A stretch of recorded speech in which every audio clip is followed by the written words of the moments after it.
O que nós estamos vivendo hoje é que o homem deixou de ser o centro do mundo. É uma tristeza que os governos, inclusive, deixem a geografia um pouco marginalizada. Mas o grande problema é porque o poder é monolítico e o conhecimento é frágil.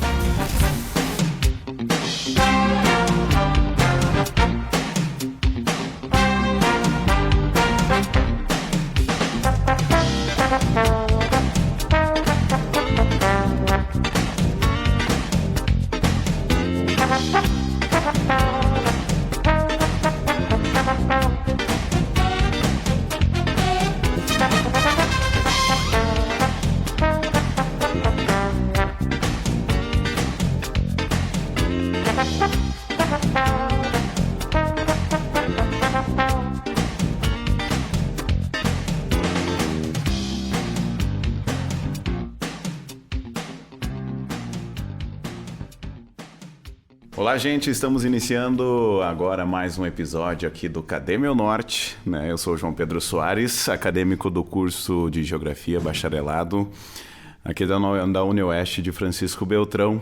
Estamos aqui para mais um episódio e hoje contamos com a presença do professor Fernando Sampaio. Olá, professor, tudo bem? Olá, João. É um prazer estar aqui, né? Acho que o projeto está sendo muito legal de estar fazendo, né, essas entrevistas com os professores e principalmente divulgando o nosso curso, né? Eu acho que é uma iniciativa muito bom. Parabéns pela iniciativa de vocês. Muito bem, muito obrigado. Professor, para a gente iniciar já o nosso bate-papo de hoje, gostaria de saber qual que é a sua caminhada acadêmica, como começou, ou se sempre foi a ideia fazer geografia, como que é? Então, certa vez eu prestei um concurso, né, na USP e a gente tinha que colocar um memorial. Né? E no memorial, eu fiz um memorial normalzão e um dos membros da banca falou, não, você tem que começar lá da tua infância para falar da tua trajetória. Né? E eu lembro que eu coloquei uma coisa que me marcou na geografia. Né? Meu pai era motorista de caminhão e às vezes nas férias a gente podia ir viajar com ele. Naquela época, criança de 8, 9 anos podia viajar com os pais. Sem problema nenhum. E aí eu podia escolher duas coisas. Ou eu morava em São Paulo, capital, ou ir para Belo Horizonte, ou ir para Curitiba. E aí falaram, a distância é a mesma, porque eu queria ir num lugar mais longe. E aí acabei escolhendo Curitiba. Né? Muito tempo depois eu vi que não era a mesma. Né? E aí comecei a ter interesse de saber a distância das coisas. Meu pai me deu um atlas e eu passei a ter gosto por isso. Né? Passa-se muito tempo, né? Nunca pensei, nem sabia que existia um curso de geografia, né? Mas passa-se muito tempo e isso me chamou a atenção, né? De saber que eu tinha essa vocação de curiosidade por lugares, por viajar, por entender a diferenciação de lugares e tudo mais. E em 1989 foi um ano muito marcante, foi a primeira eleição direta depois da ditadura.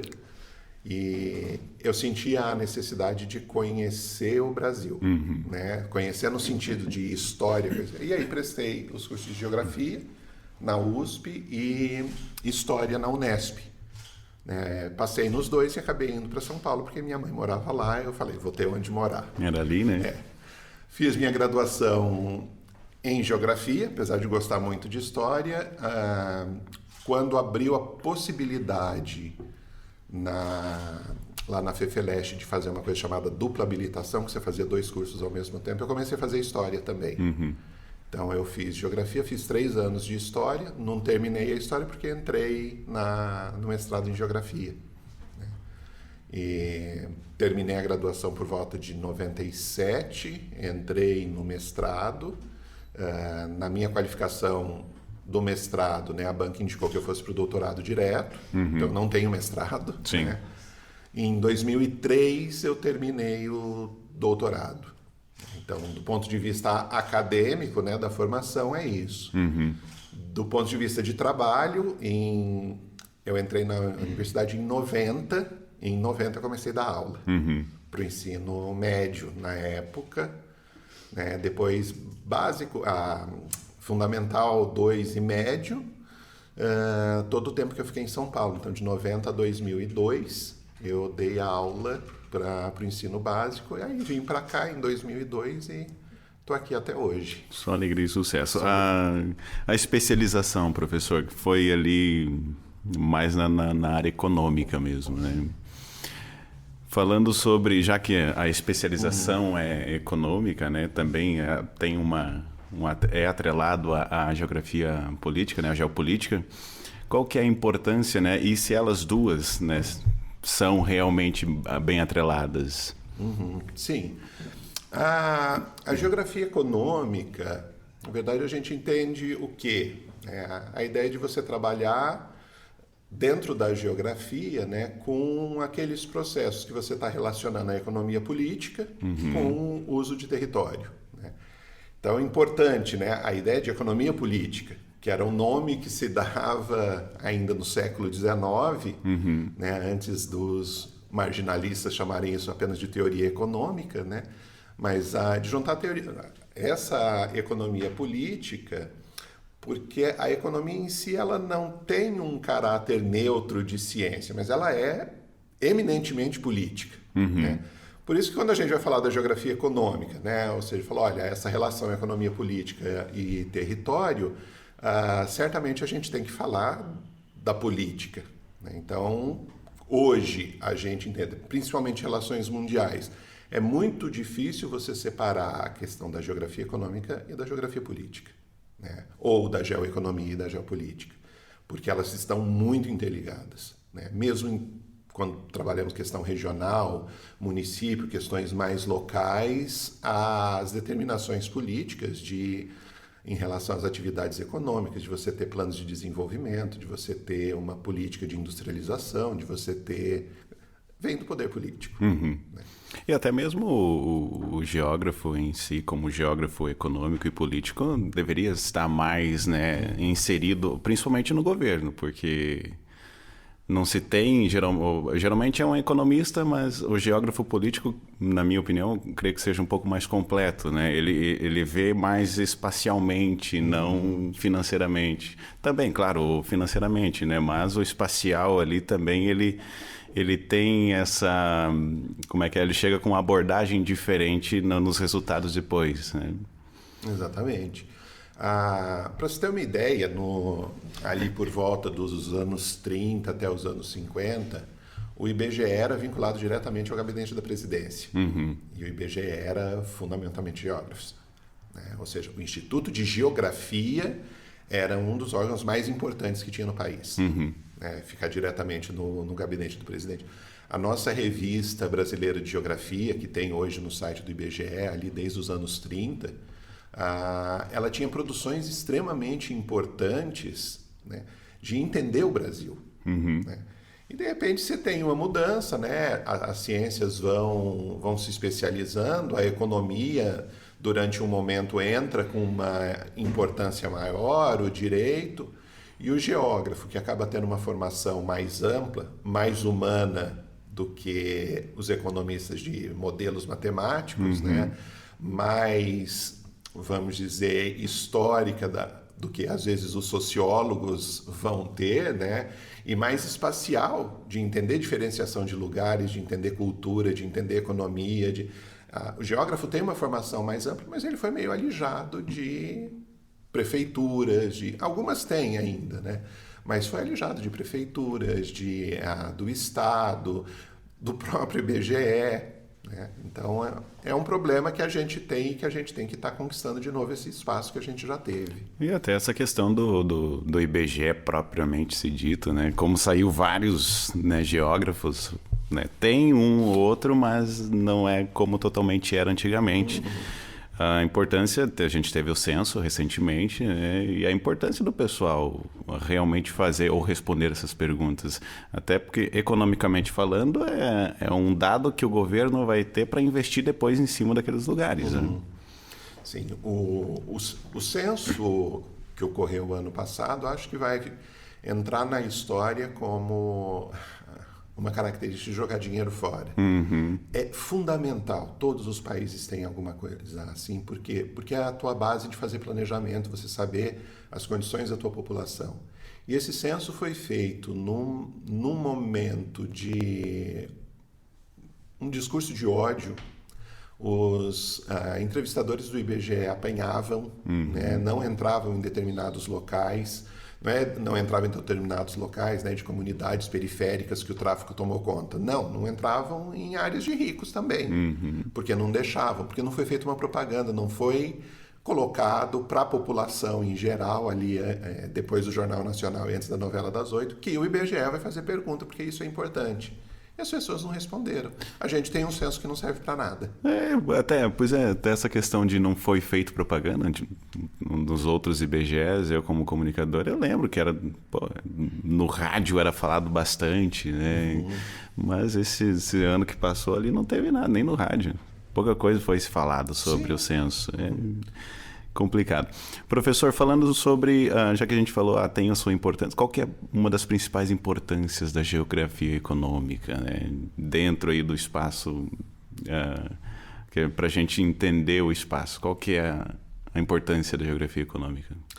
Então, a gente poderia, vamos dizer, a importância da geografia como um todo, né? E a geografia econômica trazer aquilo que as ciências econômicas, né, ou a economia política, ela tem como sua base, né, de entender produção, circulação, distribuição e consumo, e a gente entender isso num viés espacial, no viés do território, de você muitas vezes entender a diferenciação dos lugares e a importância disso na estrutura produtiva, de consumo, a necessidade de circulação, né? Hoje os estudos de logística, tanto que a chamada nova geografia econômica, ela foi absorvida em grande parte pelos cursos de ciências econômicas.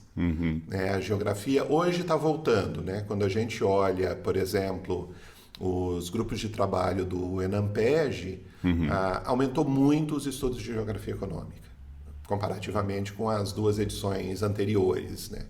Então, se tem percebido mais essa importância. E falando sobre, né, tem toda essa importância, tem uns pilares assim centrais, né, da geografia econômica, né, pelo que eu estava lendo. Geografia econômica como pilares é o governo em si, a indústria, o comércio e o consumo, né? Tem toda uma escada ali, né? O governo como um dos principais aí que faz o meio de campo, a indústria que vai produzir, o comércio vai vender e tem o consumidor. Sim. Né?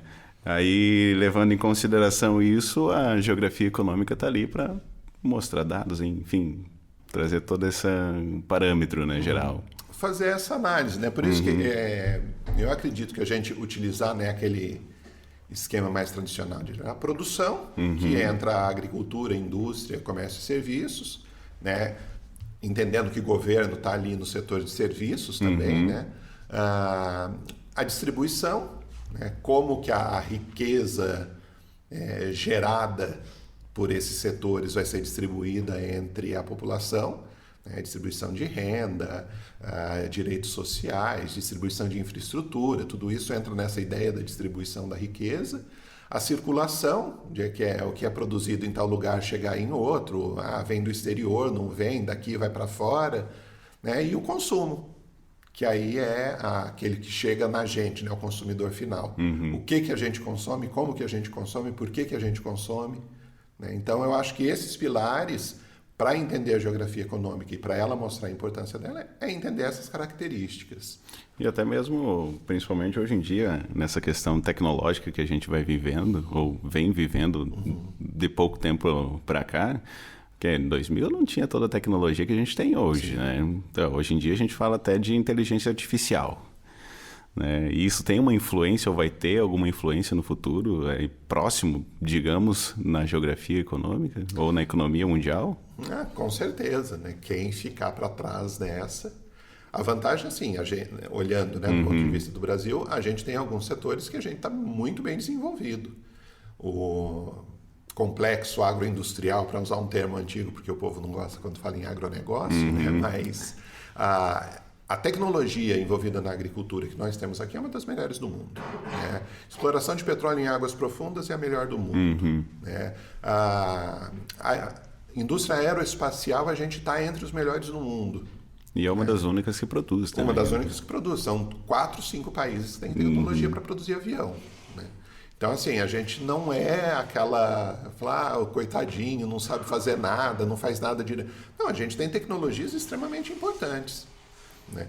Do ponto de vista de inteligência artificial ou do chamado Big Data, né, de trabalhar com dados, uma das coisas que a gente tem que nenhum país do mundo tem é uma base de dados como o SUS. Não estou nem falando do SUS como direito social, mas a base de dados que eles têm de doenças que atingem a população, formas de tratamento, como gerenciar tudo isso, como você gerenciar a saúde básica, saúde de complexidade média, de alta complexidade.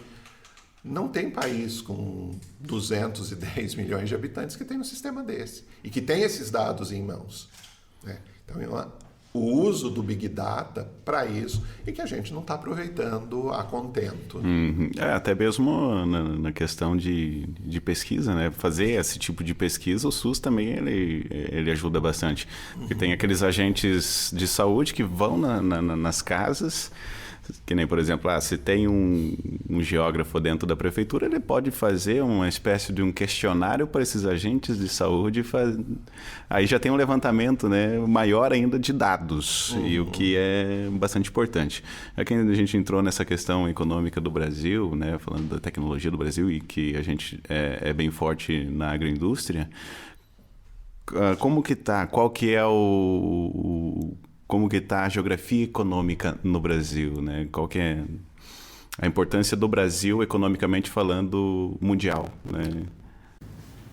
Hoje a gente tem, e aí falar um pouquinho de geopolítica e geoeconomia, né? Do ponto de vista geopolítico, a gente tem algumas áreas de tensões no mundo que são graves. O Oriente Médio, né, tradicional, o leste asiático, principalmente o Mar do Sul da China, né? Hoje a Rússia, por conta ali da guerra entre Rússia e a OTAN, e o Brasil. País com a dimensão do Brasil, ele não fica secundário. Então a gente teve aqui a presença de guerra híbrida, a forma que os Estados Unidos têm utilizado no mundo, né, pelo menos aí depois do uso do Big Data, né, e do Soft Power e tudo mais, a partir de 2011, 2010, né, com as primaveras árabes, viram que aquilo deu certo e ultrapassaram. Aqui a gente teve 2013, né, as chamadas jornadas de junho, que desembocou no golpe de 2016 e na eleição do Bolsonaro em 2018. Por quê? Porque o Brasil é importante. A descoberta do pré-sal colocou o Brasil como uma das maiores reservas de petróleo do mundo. Sim. Então não dá para deixar aquilo secundário. A gente tem, com a Amazônia, a maior reserva de biodiversidade do mundo, né? Fora o que tem de minério ali, fora o que tem de possibilidades de exploração econômica. A gente tem, com a nossa agricultura, com a capacidade tecnológica da agricultura, uma das maiores bases alimentares do mundo. Então é um país de altíssima importância. E do ponto de vista geopolítico, uma certa predominância na América do Sul. Então, é uma área que a gente tem que saber lidar muito bem. Por mais que a gente tenha ficado meio sem governo, uma política de destruição nos últimos 6 anos, eu estou otimista que talvez nos próximos 10 a gente consiga sair um pouco do atoleiro, né? E voltar a ter, pelo menos, emprego. A gente está falando agora recentemente, né? O Brasil saiu daquele plano lá do petróleo, que era dos preços internacionais, que era meio igual, né? Graças a Deus saiu daquilo lá, agora a gente consegue ter até um combustível mais barato, né? E economicamente falando, isso daí é uma maravilha para o Brasil, né? Porque a gente estava pagando preços exorbitantes que não faziam jus à nossa realidade, né? Sim. E falando sobre a nossa geografia e como a gente falou, a gente é meio que uma referência da América do Sul, economicamente falando. Até os outros países têm como referência o Brasil, né? E aí a gente entra naquela questão do Brasil, né, não poderia já estar entre os maiores do mundo, né? falando em potência. Sim. Estivemos como a 7ª maior economia mundial há uns 10, 12 anos atrás. Né? Deixamos de ser, né? A gente tem um problema, a crise que veio principalmente depois de 2015, ela foi muito pesada, né? A mudança na ordem mundial foi muito grande, mas o Brasil, se você pega a história como um todo, ele sempre soube lidar com isso, sempre soube lidar e ficar em torno da potência dominante. Agora é ver, olhar qual é a potência decadente, qual é a potência dominante. O Brasil ainda conseguiu, naquela crise lá, segurar bem ainda. Sim, um dos últimos países que sofreu mesmo a crise. A crise de 2008 a gente foi sentir em 2013, 14.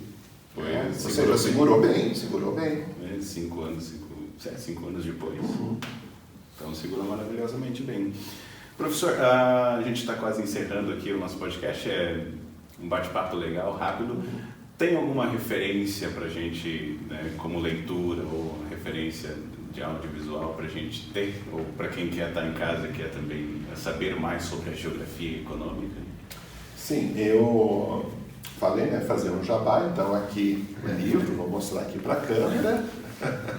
Esse aqui é um livro que a gente organizou do nosso grupo de pesquisa, né, o Sudoeste Paranaense, Geografia Econômica e Desenvolvimento Regional, né, que eu organizei, mas tem um pouco dos trabalhos que foram feitos aqui, tanto no âmbito do programa de pós-graduação em Geografia, como pessoal que da graduação já vinha estudando, né, iniciação científica, e tudo isso estudar o Sudoeste, né, estudar essa geografia econômica regional. A gente é uma região agrícola, mas com uma importância industrial muito grande, com um setor de serviços extremamente dinâmico, com uma população que tem uma capacidade de saber utilizar, né, as peculiaridades do território aqui, a sua formação local, né, cultural e tudo, de transformar isso em atividades econômicas de sucesso. Então, a indicação que eu tenho para quem quiser conhecer um pouquinho o Sudoeste é esse livro aqui que a gente organizou aqui no âmbito do nosso grupo de pesquisa. E tem várias, né, pessoas que estão envolvidas, estiveram envolvidas nesse projeto, né? Sim. A gente é um livro de vários autores, né? Acho que são 10 capítulos, uns 15 autores, mais ou menos. É bem completo. Né? Professor, muito obrigado pela presença, né? Agradecemos assim de coração por estar aqui, ajudando a gente nesse projeto maravilhoso que é o podcast. Quer deixar mais uma consideração final? Não, só agradecer, e para quem está ouvindo de fora, né, dizer, o curso de Geografia é um curso gratuito, é um curso de altíssima qualidade, né? Todos os nossos professores são doutores, todos os professores têm grande experiência em sala de aula, muito dedicados, e que é um curso que vale a pena fazer. Com certeza. Então, chamar aí quem está assistindo, vem conhecer o nosso curso, né? Muito bem, então assim a gente finaliza mais um episódio aqui do nosso podcast. Agradeço muito a audiência, curte a gente aí e até a próxima. We'll